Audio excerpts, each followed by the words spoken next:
Land locked దేశాలు, ఈ పేరు మీరు ఎప్పుడైనా విన్నారా? మరి ల్యాండ్ లాక్డ్ దేశాలు అంటే ఏమిటి ఒకసారి చూద్దాం ఈ వీడియోలో. కనీసం ఒక చోటైనా సముద్రం లేకుండా ఇతర దేశాలతో సరిహద్దు పంచుకుంటే ఉండే దేశాలను ల్యాండ్ లాక్డ్ దేశాలు అంటారు.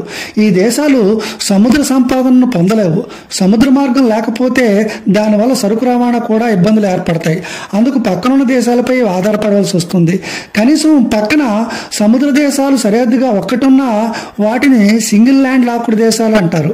అలా కాకుండా కనీసం 2 దేశాలు దాటి సముద్రం చేరుకుంటే వాటిని డబుల్ ల్యాండ్ లాక్డ్ దేశాలుగా చెబుతారు. ఇటువంటి ల్యాండ్ లాక్డ్ దేశాలు ఆర్థిక రాజకీయ వైకల్యం కలిగినట్లుగా చెప్పవచ్చు. ఇవి ప్రపంచ వాణిజ్యాన్ని ఏమాత్రం ప్రభావితం చేయలేదు.